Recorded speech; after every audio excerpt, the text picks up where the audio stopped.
Good morning, friends. Welcome to all of you on my YouTube channel English Journey. Friends, today we are going to complete practice set number 100. जैसा कि आप जानते हैं कि हम लोग 100 प्रैक्टिस सेट का टारगेट लेकर चल रहे थे और उसी कड़ी में आज हम लोग प्रैक्टिस सेट नंबर 100 करने जा रहे हैं। भले ही हम लोग का ये प्रैक्टिस सेट 20 ही क्वेश्चन का हो, लेकिन अगर 100 प्रैक्टिस सेट भी हम लोग अगर कंप्लीट कर लेते हैं और बेहतर से तरीके से इसे हम समझ लेते हैं तो वाकई में हमारा जो लिटरेचर का जो पोर्शन है टीजीटी का वो काफ़ी हद तक आसान हो जाएगा। तो और इसके साथ हम लोग मैं ये भी कोशिश करूँगा कि इसके आगे भी प्रैक्टिस सेट हम लोग का जारी रहे। जब तक कि एग्ज़ाम नहीं हो जाता है तब तक हम लोग का प्रैक्टिस सेट चलता रहेगा। तो चलिए हम लोग शुरू करते हैं प्रैक्टिस सेट नंबर 100। पहला क्वेश्चन है, the nearest meaning of emetic in following sentence, the patient has been prescribed an emetic drugs. जो आपका ये सेंटेंस है, इसमें जो इमेटिक वर्ड है आपका, इसमें इसका मीनिंग क्या है? A, that induces sleep, B, that induces एलिग्री, and C, that induces vomiting, and D, that induces cramps. तो यहाँ पे इस लाइन में आपका जो इमेटिक का जो मीनिंग होगा, आपका इमेटिक ड्रग्स मतलब हो जाएगा that induces vomiting. Question number second, the term for the novel in most European language is A epistolary, B roman, C novelty, and D picaresque. Correct answer will be option number B, roman. Question number 3, the Pulitzer Prize is awarded by A, the American government, B, the Council of American Arts and Letters, C, the Ford Foundation, and D, Columbia University, New York। ये question आपका पहले भी repeat हो चुका है। इसका correct answer हो जाएगा option number D, Columbia university, New York.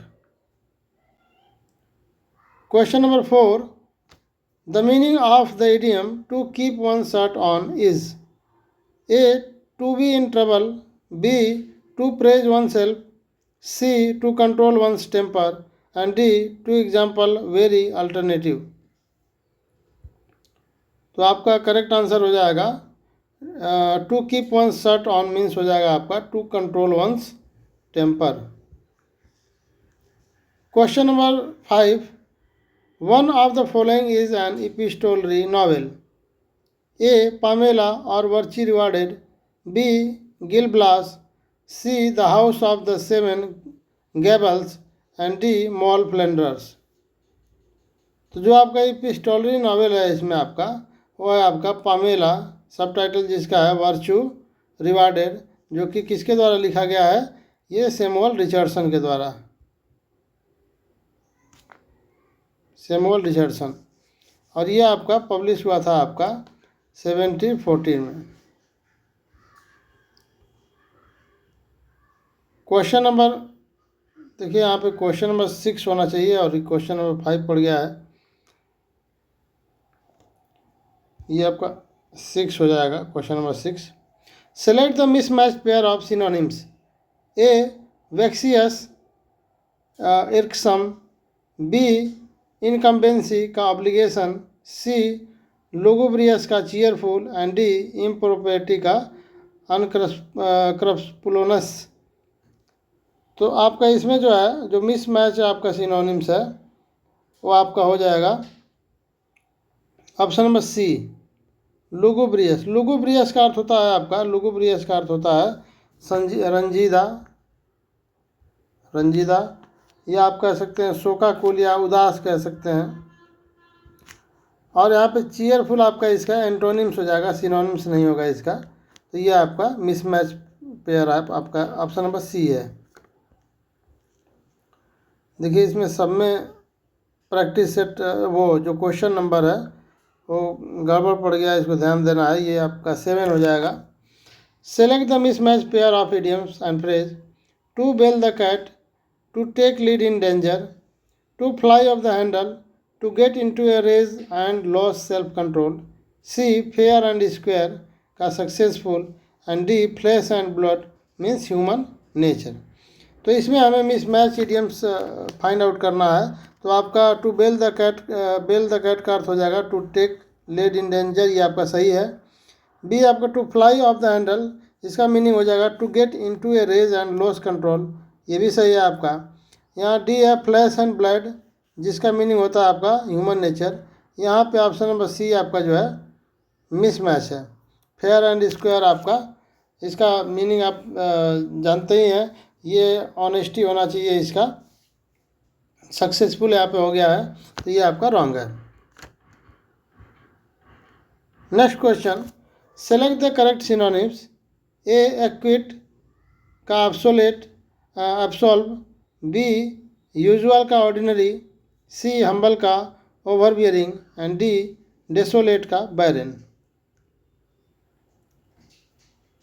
तो इसमें आपका एक्विट का ऑब्सोल्व भी सही है, यूजुअल का आपका ऑर्डिनरी भी सही है, फिर आपका जो है इसमें डिसोलेट का बैरन भी सही है।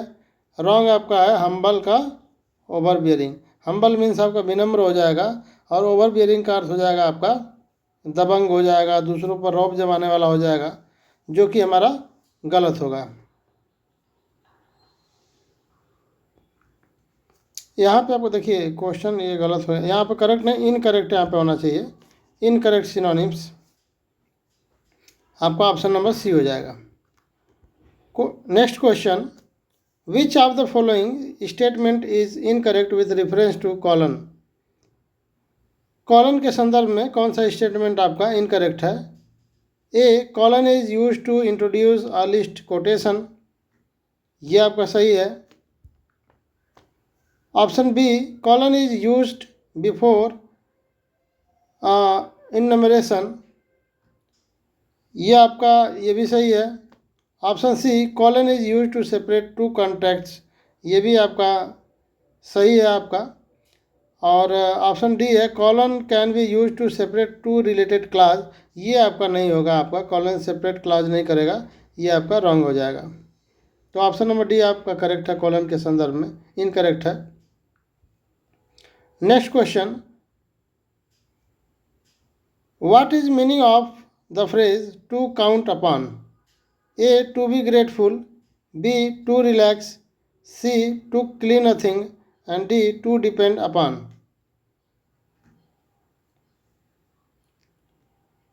करेक्ट आंसर हो जाएगा आपका टू काउंट अपॉन मीन्स आपका टू डिपेंड अपॉन हो जाएगा। Next question, who in Richard second kills Richard when he here's of Henry's coronation. A Bolingbroke, B Piers Exton, C Emery, and D Thomas Mowbray. तो जो Richards को किल करता है वो कौन है, Piers एक्सटन।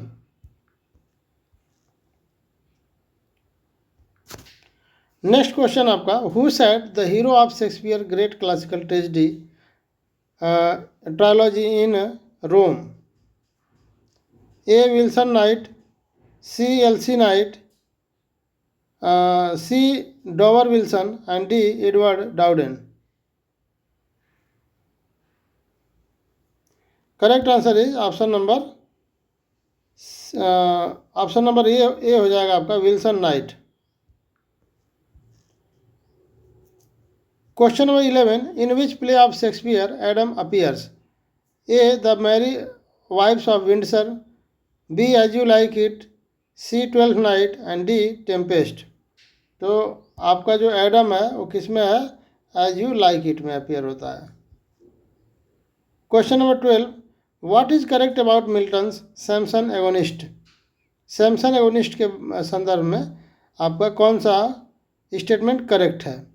A hero is one of the Greek tragedies, B Milton is telling his own story through the play, C तीसरा it is the most convincing of his work, and fourth poet's aim is to present a pure tragedy in Greek, and fifth Samson is blind but chuffed, and six Samson is working as a slave among the इजराइलिटीज।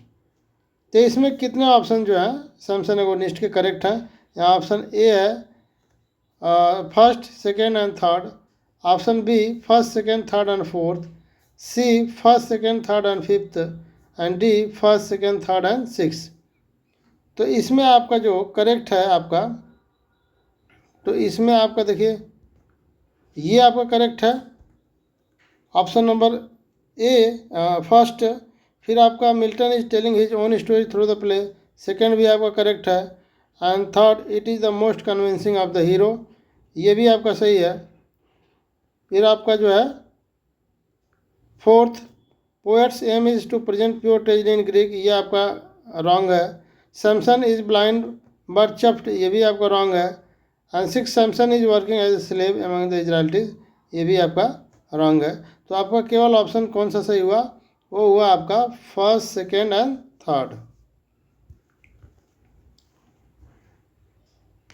Next question, question number 15, यहाँ खाली जगह है। Is a servant of Gloucester and the acquaintance of the Edmund in the play of Shakespeare. Gloucester का servant इसमें आपको ढूंढना है।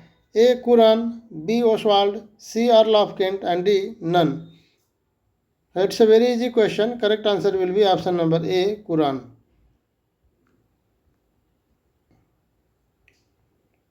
Question number 16, these lines are taken from who claims Shakespeare to be self schooled, self scanned and self secures. A Matthew Arnold, B Milton, C Wordsworth and D Ben Johnson.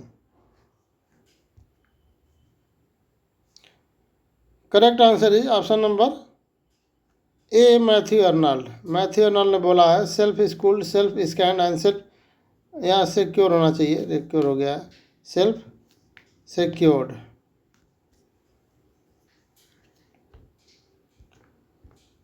Question number 17, in which of the following plays did Nahum Tate revise King Lear so that Cordelia could marry Edgar at the end named? A. Nahum Tate's King Lear, A Happy Tales, B. Nahum Tate's King Lear, A Pleasant Story, C. Nahum Tate's The History of King Lear, and D. Nahum Tate's King Lear, A Happy Ending। तो जो नाहुम टेटे ने लिखा है जिसमें आपका happy ending है वो है आपका option number C, Nahum Tate's history of King Lear. Question number 18, which statement is incorrect regarding Recluse. Recluse के संदर्भ में कौन सा आपका स्टेटमेंट इनकरेक्ट है। A Recluse was published in 1888, B it has 3 parts, C the prelude was its introductory part, and D third part was home at Grasmere. तो इसमें आपका जो है ये ऑप्शन ए जो कि पब्लिश हुआ था 1888 में, ये आपका करेक्ट है। And D B it has 3 part, ये भी करेक्ट है। And C the prelude was its introductory part, ये भी आपका करेक्ट है कि जो प्रेल्यूड था आपका इंट्रोडक्टरी पार्ट था आपका रेक्ल्यूज का।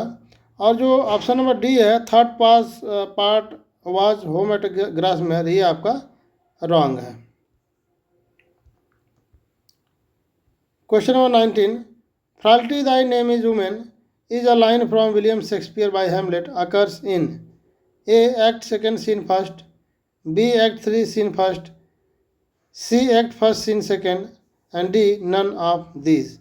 तो ये जो आपका स्टेटमेंट है हेमलेट का, ये किस एक्ट का है, तो ये है आपका act 1st scene 2nd। Next and the last question, total number of witches do we encounter in Macbeth. A 3, B 6, C 7 and D 8। तो ये आपका जो है क्वेश्चन रिपीट हुआ है, आपका पिछले प्रैक्टिस सेट में भी ये क्वेश्चन था। तो जो टोटल नंबर आप पूछेंगे तो टोटल नंबर आपका 7 हो जाएगा, और केवल ड्रामेटिक विचेस पूछेंगे जो कि प्ले में ड्रामेटिक उनका सीन है तो वो केवल 3 हो जाएगा। और इनकी जो लीडर है वो हिकेट है। तो ये आपका प्रैक्टिस सेट नंबर 100 हम लोग आज फिनिश किए, और मुझे उम्मीद है कि आप लोग को इससे ढेर सारे लाभ मिलेंगे।